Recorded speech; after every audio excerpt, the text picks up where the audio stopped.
Welcome back to pinks kitchen Tamil. இன்றைக்கி நம்ம சுக்கு ரசம் எப்படி செய்கிறதுன்னு தான் பார்க்க போகிறோம். இது ரொம்ப ஹெல்த்தியான ஒரு ரெசிபி. உங்களோட இம்யூனிட்டியை நல்லாவே பூஸ்ட் பண்ணும். ரொம்ப ஈஸியாக பண்ணிடலாம். ஸோ இந்த ரெசிபியை பார்க்குறதுக்கு முன்னாடி இதுக்கு தேவையான பொருட்கள் என்னென்னு பார்த்துட்டு வந்துடலாம்.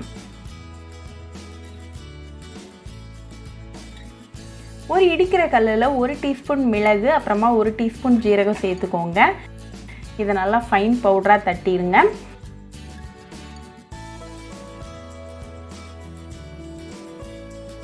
இப்போ இது கூட ஒரு 10 பல்லு பூண்டு, கொஞ்சமாக கருவேப்பிலை இலைகள், அப்புறமா ஒரு பச்சை மிளகாய் சேர்த்துக்கோங்க. இதை நல்லா இடிச்சிருங்க.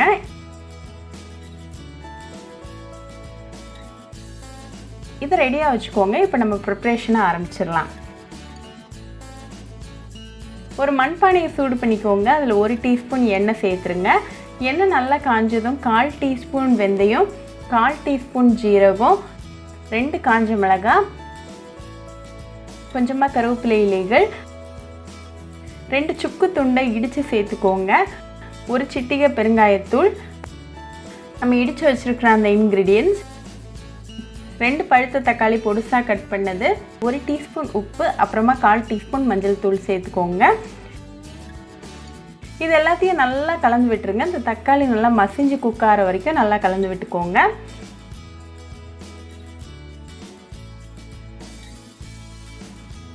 இப்போ தக்காளி நல்லா வெந்து ரெடியாக இருக்குது. ஸோ இது கூட ஒரு 1/2 கப் அளவுக்கு புளி தண்ணி, அப்புறமா 2 கப் தண்ணி சேர்த்துக்கோங்க.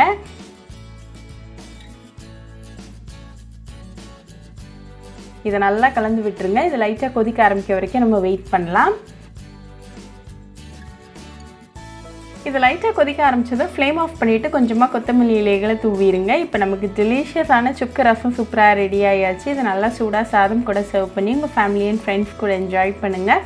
ரொம்பவே ஹெல்தி அண்ட் டெஃபினட்டாக ஒரு இம்யூனிட்டி பூஸ்டர். ஸோ கண்டிப்பாக இந்த சுக்கு ரசம் ரெசிபியை உங்கள் வீட்டில் ட்ரை பண்ணி பாருங்கள். ட்ரை பண்ணிவிட்டு எப்படி இருந்துச்சுன்னு எனக்கு கமெண்ட்ஸில் சொல்லுங்கள். இன்னொரு சூப்பரான ரெசிபியோட உங்களை பார்க்குற வரைக்கும் பாய் ஃப்ரெண்ட்ஸ். உங்களுக்கு இந்த வீடியோ பிடிச்சிருந்தா லைக் பண்ணுங்கள், ஷேர் பண்ணுங்கள், கமெண்ட் பண்ணுங்கள் அண்ட் மறக்காமல் சப்ஸ்கிரைபும் பண்ணிடுங்க. கூடவே பக்கத்தில் இருக்க பெல் ஐக்கானையும் கிளிக் பண்ணிக்கோங்க. அப்போ தான் நான் போடுற வீடியோஸ் எல்லாம் உங்கள் நோட்டிஃபிகேஷனில் வரும். உங்களுக்கு ரெசிபிஸ் இங்கிலீஷில் பார்க்கணுன்னா பிங்க்ஸ் கிச்சன் சேனலை பாருங்கள். சேனலோட லிங்க் நான் அந்த டிஸ்கிரிப்ஷன் பாக்ஸில் கொடுக்குறேன். மறக்காமல் செக் பண்ணுங்கள். இன்னொரு இன்ட்ரெஸ்டிங்கான ரெசிபியோடு உங்களை பார்க்குற வரைக்கும் பாய் ஃப்ரெண்ட்ஸ்.